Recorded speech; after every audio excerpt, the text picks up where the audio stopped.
വാർത്തകളിലേക്ക് വിശദമായി. കത്ത് വിവാദത്തിൽ ഓംബുഡ്സ്മാൻ അന്വേഷണം വേണ്ടെന്ന് തിരുവനന്തപുരം നഗരസഭ. വിഷയം ഹൈക്കോടതിയുടെ പരിഗണനയിലാണ്. പോലീസ് അന്വേഷണവും ഊർജിതമായി നടക്കുന്നു. പരാതി ഓംബുഡ്സ്മാന്റെ പരിധിയിൽ വരില്ലെന്നും നഗരസഭ അറിയിച്ചു.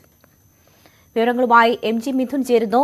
മിഥുൻ, എന്തൊക്കെ കാരണങ്ങൾ ചൂണ്ടിക്കാട്ടിയാണ് ഓംബുഡ്സ്മാൻ അന്വേഷണം വേണ്ട എന്ന് നഗരസഭ പറയുന്നത്? ലളിത, യൂത്ത് കോൺഗ്രസ് ജില്ലാ പ്രസിഡന്റ് സുധീർ ഷാ പാലോട് നൽകിയ പരാതിയിലായിരുന്നു ഓംബുഡ്സ്മാൻ തിരുവനന്തപുരം നഗരസഭയ്ക്ക് നോട്ടീസ് അയച്ചത്.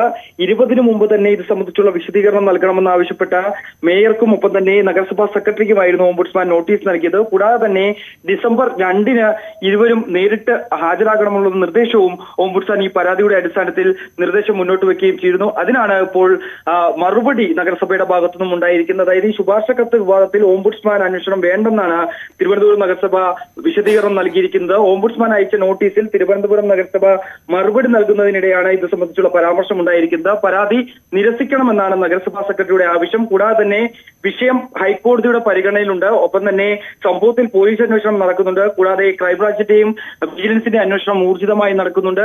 മൊഴികളടക്കമുള്ള നടപടികളിലേക്ക്, അതായത് പ്രാഥമിക അന്വേഷണം തയ്യാറാക്കി ഒപ്പം തന്നെ അതിന്റെ വിശദമായ റിപ്പോർട്ട് DGPക്ക് കൈമാറുകയും തുടരന്വേഷണത്തിന് DGP ഉത്തരവിടുകയും കേസെടുത്തുള്ള അന്വേഷണത്തിലേക്ക് കടക്കുകയും ചെയ്ത പശ്ചാത്തലത്തിൽ ഇത്തരത്തിലുള്ള ഒരു അന്വേഷണം വേണ്ട, അത് ഓംബുഡ്സ്മാന്റെ പരിധിയിൽ വരുന്നതല്ല എന്നുള്ള ഒരു കാര്യമാണ് പ്രധാനമായും നഗരസഭാ സെക്രട്ടറിയുടെ മറുപടിയിൽ ചൂണ്ടിക്കാണിക്കുന്നത്. എന്തായാലും ഇത് സംബന്ധിച്ച് ഇനി ഓംബുഡ്സ്മാന്റെ നിലപാട് എന്താ എന്നുള്ളതാണ് നമ്മൾക്ക് നോക്കിക്കാണേണ്ടത്. നാളെ ഇത് സംബന്ധിച്ചുള്ള വിശദമായ വിവരം ഓംബുഡ്സ്മാന്റെ ഭാഗത്തുനിന്നും ഉയർന്നു വന്നേക്കാം. സ്വാഭാവികമായും ഇത് സംബന്ധിച്ചുള്ള പരാതിയുടെ അടിസ്ഥാനത്തിൽ കൃത്യമായ ഇടപെടൽ ഓംബുഡ്സ്മാൻ നടത്തുകയും ചെയ്യുന്നു. സ്വാഭാവികമായും മറുപടി ലഭിച്ച ശേഷം ഓംബുഡ്സ്മാൻ ഇക്കാര്യത്തിൽ എന്ത് നടപടി എടുക്കുമെന്നാണ് നമുക്ക് നോക്കിക്കാണേണ്ടത്. ശരി, MG മിഥുനാണ് വിവരങ്ങൾ നൽകിയത്. വിമത നീക്കം എന്ന ആരോപണം നേരിടുമ്പോഴും ശശി തരൂരിന് ഗ്രൂപ്പുകളുടെ പിന്തുണ ഏറുന്നതായി സൂചന. എ ഗ്രൂപ്പിന്റെ തട്ടകമായ കോട്ടയത്ത് ശശി തരൂരിന് വേദിയൊരുക്കി യൂത്ത് കോൺഗ്രസ് നേതൃത്വം. ഇതിനിടെ താൻ എന്താണ് വിമത പ്രവർത്തനം നടത്തിയതെന്ന് വ്യക്തമാക്കണമെന്ന ആവശ്യവുമായി തരൂരും രംഗത്തെത്തി. VD സതീശന്റെ തരൂർ വിരുദ്ധ പ്രസ്താവനയ്ക്കെതിരെ പ്രമുഖ ഐ ഗ്രൂപ്പ് നേതാക്കളും രംഗത്തു വന്നു. ശശി തരൂർ വിമത പ്രവർത്തനം നടത്തുന്നുവെന്ന് പരോക്ഷമായി ആരോപിച്ച പ്രതിപക്ഷ നേതാവിന് തരൂരിന്റെ മറുപടി ഇങ്ങനെ: ഇതില് എന്താ വിഭാഗ പ്രവർത്തനം എനിക്കറിയണം. ഏതാണ് ഞാനോ രാഘവൻ പറഞ്ഞൊരു വാക്ക് കോൺഗ്രസ് പാർട്ടിയുടെ ഒരു ദിശയുടെ എതിരായിട്ട് ഏതാണ് തെറ്റ് ചെയ്യുന്നത് ഞാൻ ഇതിലൊന്നും കണ്ടിട്ടില്ല. ഞാനത് നേരിട്ട് പറയുകയും ചെയ്യും. പലരും എന്നോട് ചോദിച്ചത്, ആരും ഒഫീഷ്യലി ആവശ്യപ്പെട്ടിട്ടില്ല. പ്രതിപക്ഷ നേതാവിന്റെ നേതൃത്വത്തിലുള്ള ഒരു വിഭാഗം തരൂരിനെതിരെ ശക്തമായി നീങ്ങുമ്പോൾ ഇതിനെ പ്രതിരോധിക്കുകയാണ് തരൂർ അനുകൂലികൾ. കോഴിക്കോട് വേദി നിഷേധിച്ച സംഭവത്തിൽ പാർട്ടി നേതൃത്വത്തോട് അന്വേഷണം ആവശ്യപ്പെട്ടു. സംഘപരിവാറും മതേതരത്വം നേരിടുന്ന വെല്ലുവിളികളായ സബ്ജക്ട്, അങ്ങനെയുള്ള കാലിക പ്രാധാന്യമുള്ള വിഷയം ചർച്ച ചെയ്യപ്പെടുന്ന ഒരു സെമിനാർ യൂത്ത് കോൺഗ്രസ് എന്തുകൊണ്ട് മാറ്റിവെച്ചു? അതാരാണ് മാറ്റിവെക്കാൻ കാരണം? അത് അന്വേഷണം നടത്തി കണ്ടുപിടിക്കണം, നടപടി സ്വീകരിക്കണം ആവശ്യപ്പെട്ടുകൊണ്ട് കോൺഗ്രസ് പ്രസിഡന്റും അയച്ചു, ശ്രീമതി സോണിയാഗാന്ധിക്കും അയച്ചു, രാഹുൽ ഗാന്ധിക്ക് അയച്ചു, KPCC അധ്യക്ഷനും ഞാൻ ആ പരാതി അയച്ചിട്ടുണ്ട്. ശശി തരൂർ മലബാർ സന്ദർശനം ആരംഭിച്ചപ്പോഴുള്ള അവസ്ഥയല്ല ഇപ്പോഴുള്ളത്. എതിർപ്പ് ഏറുന്തോറും അദ്ദേഹത്തിന് പിന്തുണയും ഏറുകയാണ്. ജില്ലാ കോൺഗ്രസ് നേതൃത്വം നേരിട്ട് നിന്നാണ് ശശി തരൂരിന് കണ്ണൂരിൽ സ്വീകരണം ഒരുക്കിയത്. ഊതിവീർപ്പിച്ച ബലൂൺ എന്ന പ്രതിപക്ഷ നേതാവിന്റെ പരാമർശം അനവസരത്തിലായെന്ന അഭിപ്രായം പല പ്രമുഖ നേതാക്കൾക്കുമുണ്ട്. VD സതീശൻ ഒരു ചേരിയിലും തരൂരിനെ അനുകൂലിക്കുന്നവർ മറുചേരിയിലുമെന്ന നിലയിൽ രാഷ്ട്രീയ സാഹചര്യം മാറി. ഐ ഗ്രൂപ്പ് നേതാക്കൾ പ്രതിപക്ഷ നേതാവിന്റെ പ്രസ്താവനയ്ക്കെതിരെ ശക്തമായി രംഗത്തു വന്നു. അത് മൊത്തത്തിലുള്ളൊരു ബലൂണുകളെ കുറിച്ചിട്ടായിരിക്കും. ഒരു സ്പോർട്സ്മാൻ സ്പിരിറ്റിൽ പറഞ്ഞാൽ നമ്മൾ ഈ ആളുകളെ അണ്ടർ എസ്റ്റിമേറ്റ് ചെയ്താൽ നല്ല മെസ്സിക്ക് പറ്റിയ പോലെ പറ്റും. കോഴിക്കോട് നേതൃത്വം ഇടപെട്ട് ശശി തരൂരിന് വേദി നിഷേധിച്ചെന്ന വിവാദം നിലനിൽക്കെ എ ഗ്രൂപ്പിന്റെ തട്ടകമായ കോട്ടയത്ത് യൂത്ത് കോൺഗ്രസ് ജില്ലാ നേതൃത്വം തരൂരിന് വേദി പ്രഖ്യാപിച്ചു. ഈരാറ്റുപേട്ടയിൽ നടക്കുന്ന യൂത്ത് കോൺഗ്രസ് മഹാസംഗമം ശശി തരൂർ ഉദ്ഘാടനം ചെയ്യും. പരിപാടിയുടെ പോസ്റ്റർ VD സതീശന്റെ ചിത്രമില്ലാതെയാണ് ആദ്യം പുറത്തിറങ്ങിയത്. പരാതി ഉയർന്നതോടെ സതീശന്റെ ചിത്രം ഉൾപ്പെടുത്തി. ഉമ്മൻചാണ്ടിയുടെ വിശ്വസ്തരാണ് പരിപാടിയുടെ സംഘാടകർ. കോൺഗ്രസിലെ സമീപകാല നേതൃമാറ്റങ്ങളിൽ നിഷ്പ്രഭമായി പോയ AI ഗ്രൂപ്പുകൾ തരൂരിനെ മുൻനിർത്തി ഒരു രാഷ്ട്രീയ നീക്കം നടത്തുകയാണോ എന്ന സംശയമാണ് ഇനി വ്യക്തമാകേണ്ടത്. മലബാറിൽ വേദികൾ നിഷേധിക്കപ്പെട്ടപ്പോൾ എ ഗ്രൂപ്പിന്റെ തട്ടകമായ കോട്ടയത്ത് തരൂരിന് വേദി ഒരുക്കുന്നത് തീർച്ചയായും സംശയകരമാണ്. കണ്ണൂരിൽ നിന്നും മനു ഭരത്തിനൊപ്പം G ശ്രീജിത്ത്, ന്യൂസ് 18 കോട്ടയം. തരൂരിനെ പങ്കെടുപ്പിച്ച് പരിപാടി നടത്താനുള്ള യൂത്ത് കോൺഗ്രസ് നീക്കത്തിൽ കോട്ടയത്തെ കോൺഗ്രസിൽ കടുത്ത ഭിന്നത.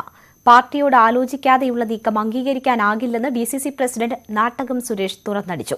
പാർട്ടിയിലെ വിഭാഗീയതയാണ് പരിപാടിക്ക് പിന്നിലെന്ന സൂചനയുമായി തിരുവഞ്ചൂർ രാധാകൃഷ്ണനും രംഗത്ത് വന്നു. ജില്ലാ ഘടകത്തിൽ ആലോചിച്ചാണ് പരിപാടിയെന്നാണ് യൂത്ത് കോൺഗ്രസിന്റെ വിശദീകരണം. എ ഗ്രൂപ്പിന് സ്വാധീനമുള്ള കോട്ടയത്തെ യൂത്ത് കോൺഗ്രസ് ആണ് ശശി തരൂരിനെ ഈരാറ്റുപേട്ടയിലെത്തിച്ച് പരിപാടി നടത്തുന്നത്.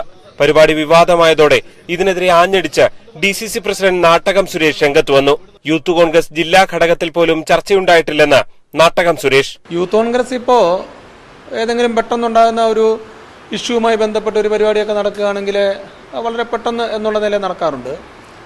അതല്ലാതെ ഉള്ള കാര്യങ്ങളാണെങ്കിൽ DCCയോട് ആലോചിക്കണമെന്നുള്ളത് സംഘടനാപരമായ ഒരു രീതി തന്നെയാണ്. അങ്ങനെ ആലോചിക്കേണ്ടതാണ്. യൂത്ത് കോൺഗ്രസ് നീക്കങ്ങളിൽ അഭിപ്രായ ഭിന്നത വ്യക്തമാക്കി മുതിർന്ന നേതാവ് തിരുവഞ്ചൂർ രാധാകൃഷ്ണനും മാധ്യമങ്ങൾക്ക് മുന്നിലെത്തി. ഞങ്ങളെ സംബന്ധിച്ചിടത്തോളം പാർട്ടി സ്ട്രക്ചറിനകത്ത് നിൽക്കുന്ന ഏത് പൊതുപരിപാടിയിലും കോൺഗ്രസ്സുകാർക്ക് പങ്കെടുക്കാനുള്ള അധികാരമുണ്ട്. നേതാക്കന്മാർക്ക് ആധികാരികമായിട്ട് ഇത് പങ്കെടുക്കാൻ പറ്റും.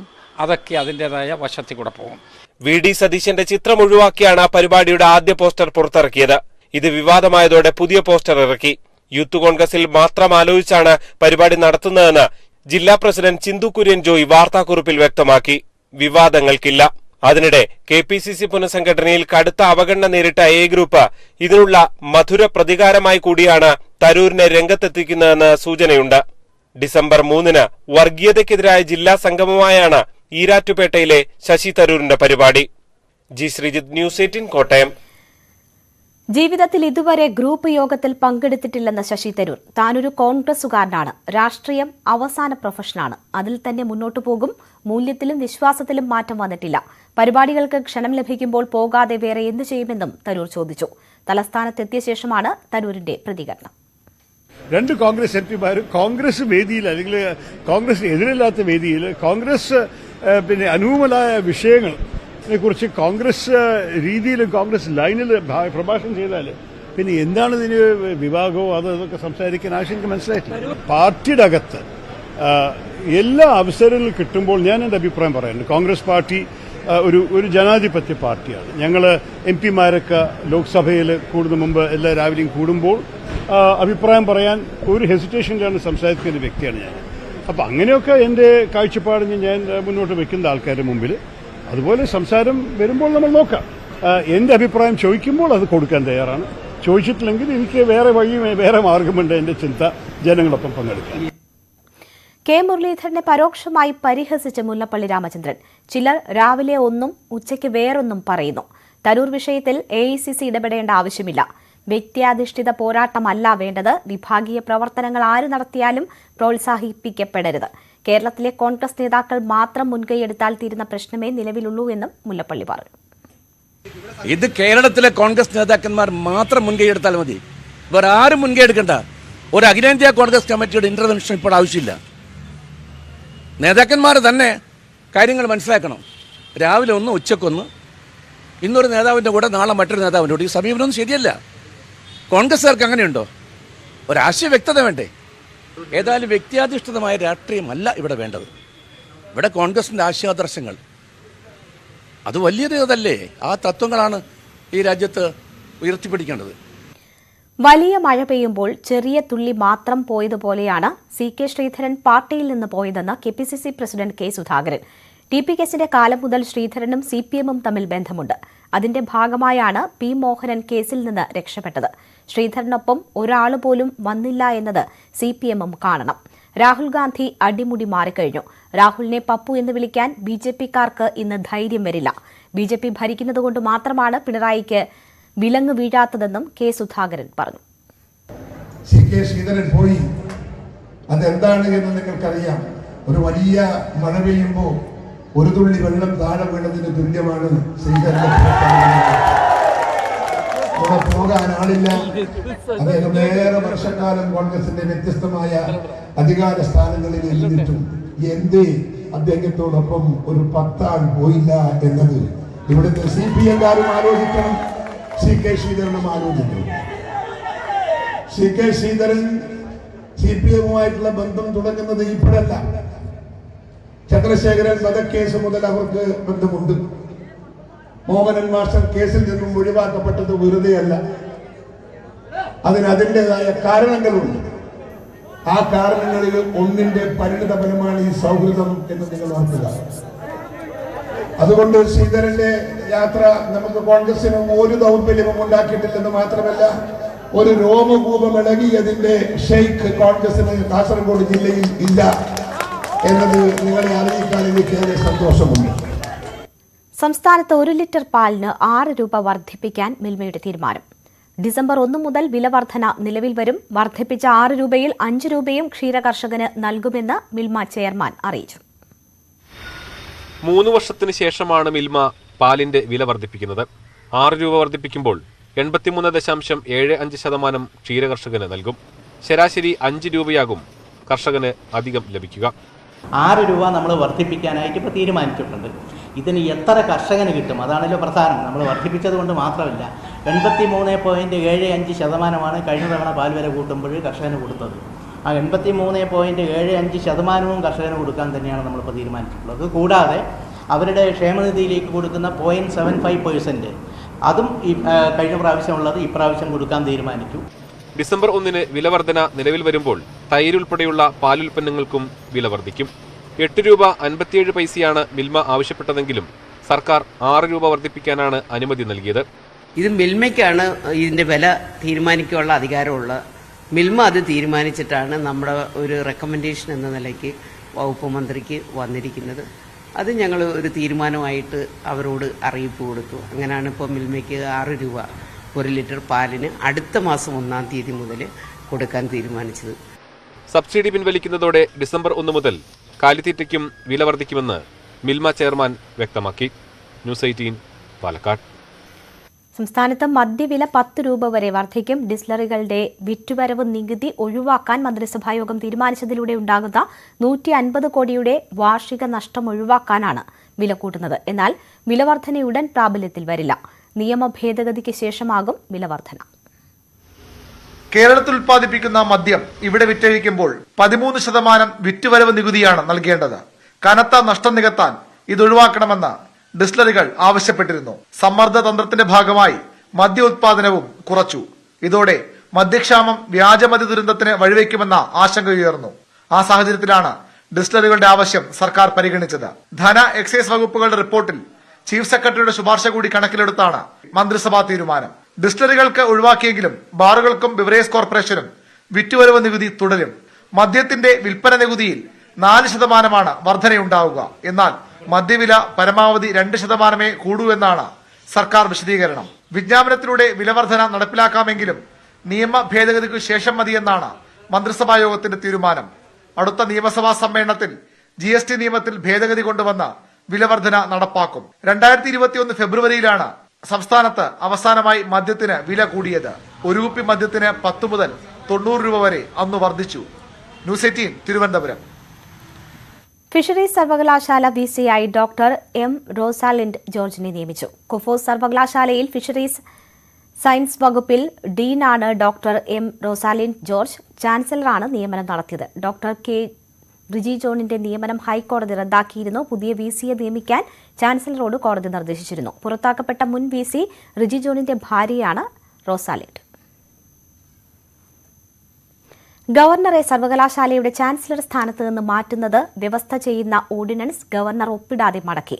ഡിസംബർ 5 നിയമസഭാ സമ്മേളനം വിളിച്ചു ചേർത്ത സാഹചര്യത്തിലാണ് ഗവർണർ ഓർഡിനൻസ് മടക്കി അയച്ചത്. ഓർഡിനൻസിന് പകരം സഭാ സമ്മേളനത്തിൽ ബിൽ കൊണ്ടുവരുമെന്ന് സർക്കാർ വ്യക്തമാക്കിയിരുന്നു. ഓർഡിനൻസ് ആയാലും ബില്ലായാലും ഒപ്പിടില്ല എന്നാണ് ഗവർണറുടെ നിലപാട്. തന്നെ മാത്രം ലക്ഷ്യമിട്ടുള്ള നിയമനിർമ്മാണമാണെങ്കിൽ രാഷ്ട്രപതിക്ക് അയക്കുമെന്നും ഗവർണർ വ്യക്തമാക്കിയിരുന്നു. LDF-ന്റെ രാജ്ഭവൻ മാർച്ചിൽ സർക്കാർ ജീവനക്കാർ പങ്കെടുത്തതിൽ ഗവർണറുടെ ഇടപെടൽ. ഗവർണർ ചീഫ് സെക്രട്ടറിയോട് വിശദീകരണം തേടി. ഉദ്യോഗസ്ഥർക്കെതിരെ എന്ത് നടപടി സ്വീകരിച്ചുവെന്ന് ഗവർണർ ആരാഞ്ഞു. വിഷയത്തിൽ BJP ഗവർണർക്ക് പരാതി നൽകിയിരുന്നു. മംഗളൂരു സ്ഫോടനത്തിന് പിന്നിൽ കൊച്ചി ബന്ധമുണ്ടെന്ന് സ്ഥിരീകരിച്ച് കർണാടക ആഭ്യന്തരമന്ത്രി. ഇവിടെ നിന്നടക്കം പ്രതികൾക്ക് സഹായം ലഭിച്ചെന്നും പ്രത്യേക സംഘം കേരളം ഉൾപ്പെടെയുള്ള സ്ഥലങ്ങളിൽ അന്വേഷണം നടത്തുമെന്നും ആഭ്യന്തരമന്ത്രി അരഗ ജ്ഞാനേന്ദ്ര പറഞ്ഞു. അന്വേഷണം ഉടൻ NIA-ക്ക് കൈമാറുമെന്ന് കർണാടക DGP-യും വ്യക്തമാക്കി. മംഗളൂരു സ്ഫോടനക്കേസിലെ പ്രതി കോയമ്പത്തൂർ കാർ ബോംബ് സ്ഫോടനക്കേസിലെ പ്രതിയുമായി തമിഴ്നാട്ടിൽ കൂടിക്കാഴ്ച നടത്തിയെന്നും അന്വേഷണ സംഘം സ്ഥിരീകരിക്കുന്നു. മംഗളൂരുവിൽ ഓട്ടോറിക്ഷ സ്ഫോടനമുണ്ടായ പ്രദേശം സന്ദർശിച്ച ശേഷമായിരുന്നു കർണാടക ആഭ്യന്തരമന്ത്രിയും DGPയും മാധ്യമങ്ങളെ കണ്ടത്. സ്ഫോടനത്തിൽ കൊച്ചി ബന്ധമുണ്ടെന്ന് ആഭ്യന്തരമന്ത്രി അരഗ ജ്ഞാനേന്ദ്ര. കേരളത്തിൽ നിന്നും തമിഴ്നാട്ടിൽ നിന്നും പ്രതികൾക്ക് സഹായം ലഭിച്ചു. പ്രത്യേക അന്വേഷണ സംഘം കേരളം ഉൾപ്പെടെയുള്ള സ്ഥലങ്ങളിൽ അന്വേഷണം നടത്തുമെന്നും മന്ത്രി. ಈ ಭಾಗದಲ್ಲಿ ಇದೆ ಎಲ್ಲೆಲ್ಲಿ ಪ್ರವಾಸ ಮಾಡಿದ್ದಾರೆ, ಹೇಗೆ ಇದೆ ಇವ್ರದ್ದೆಲ್ಲ ಅಂತ ಮಧುರೈಗೆ ಹೋಗಿದ್ದಾರೆ, ಕೊಯಮತ್ತೂರು ಹೋಗಿದ್ದಾರೆ, ನಾಗರಕೋಯಿಲಿಗೆ ಹೋಗಿದ್ದಾರೆ, ಕನ್ಯಾಕುಮಾರಿ, ಕೊಚ್ಚಿನ್ ಈ ಭಾಗದಲ್ಲೆಲ್ಲ ಪ್ರವಾಸ ಮಾಡ್ತಾ ಇದ್ದಾರೆ. ನಮಗೆ ಈಗಾಗಲೇ ಸಿಕ್ಕಂತ ಮಾಹಿತಿ.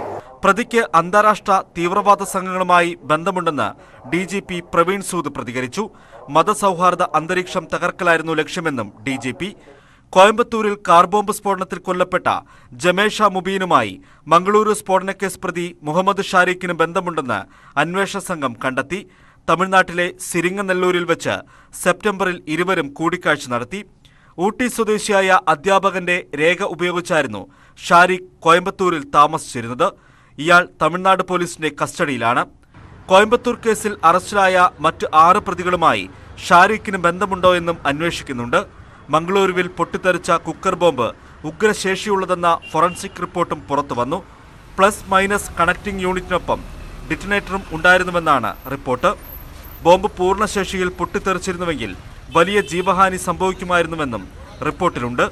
ന്യൂസ് 18 മംഗളൂരു.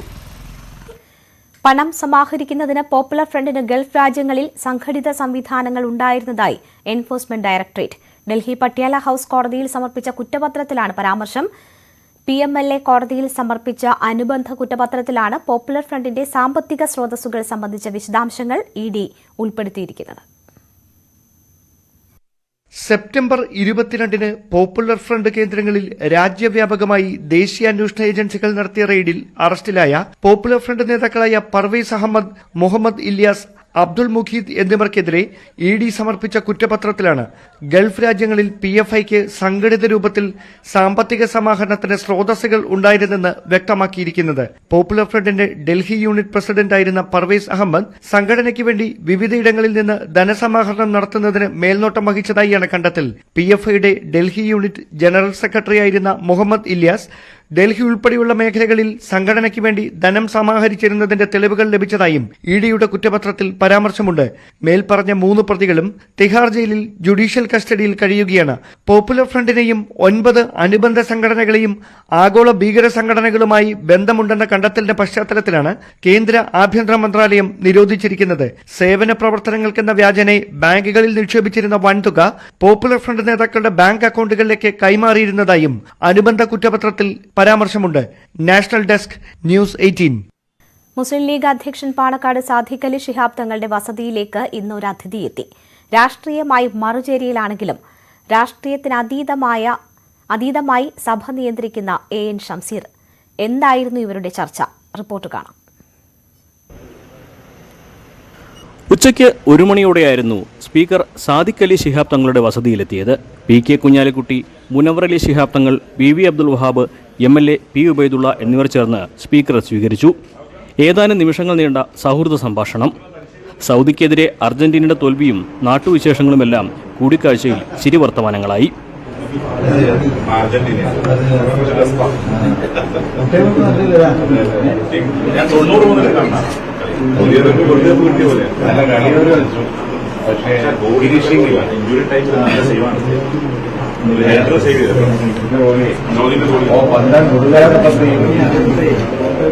ഉച്ചഭക്ഷണത്തിനുള്ള സാദിഖ് അലി ശിഹാബ് തങ്ങളുടെ ക്ഷണം സ്നേഹപൂർവ്വം നിരസിച്ച ഷംസീർ സ്പെഷ്യൽ ഹലുവയും വിഭവങ്ങളും രുചിച്ച് പാണക്കാട്ടെ ആതിഥ്യമര്യാദ അനുഭവിച്ചു.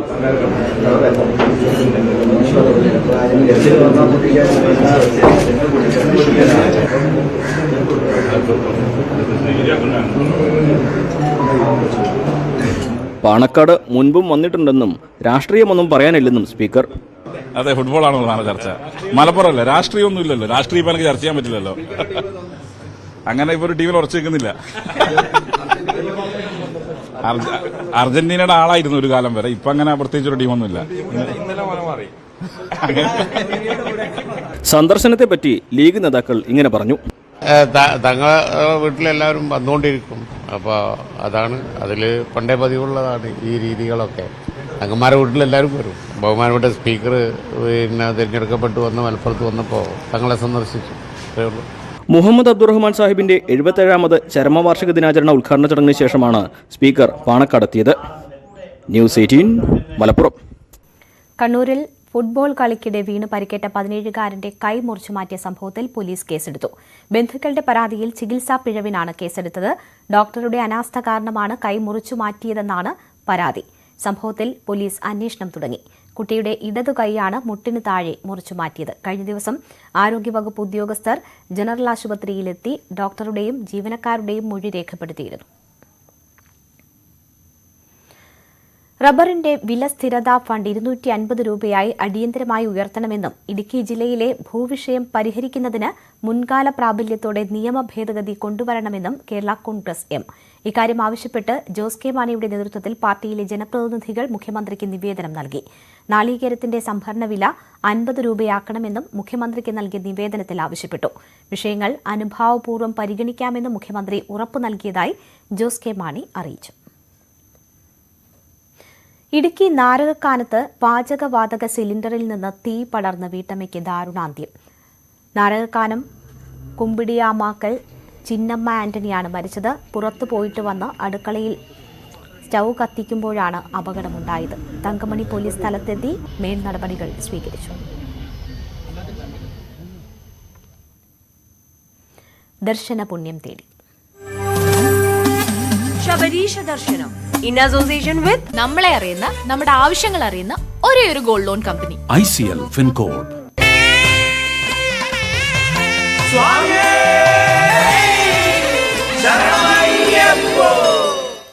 2 ദിവസത്തെ ഇടവേളയ്ക്ക് ശേഷം ശബരിമലയിൽ തീർത്ഥാടകരുടെ എണ്ണത്തിൽ വൻ കുറവ്. കഴിഞ്ഞ ഞായറാഴ്ചത്തേക്കാൾ തിരക്ക് കുറവാണ് ഇന്ന് അനുഭവപ്പെട്ടത്. 6 മണിവരെ 40,000 പേരാണ് ദർശനം നടത്തിയത്.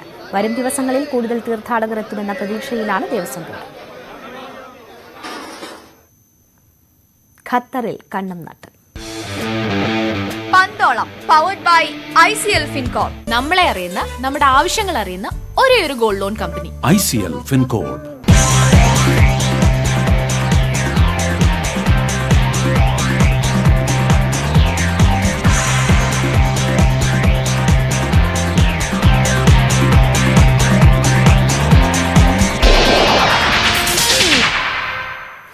കഴിഞ്ഞ ലോകകപ്പ് ഫൈനലിസ്റ്റുകളെ സമനിലയിൽ തളച്ച മൊറോക്ക. ഇരു ടീമുകളും സമനിലയിൽ പിരിഞ്ഞു. 90 മിനിറ്റും ആക്രമണത്തിനും പ്രത്യാക്രമണത്തിനുമാണ് മത്സരം സാക്ഷിയായതെങ്കിലും ഗോൾ മാത്രം അകന്നുനിന്നു. മറ്റൊരു മത്സരത്തിൽ ജപ്പാൻ ജർമ്മനിയെ നേരിടുകയാണ്. ജപ്പാൻ 1-2 ഗോളുകൾക്ക് ഇപ്പോൾ മുന്നിലാണ്. വാർത്തകൾ അവസാനിക്കുന്നു. നമസ്കാരം.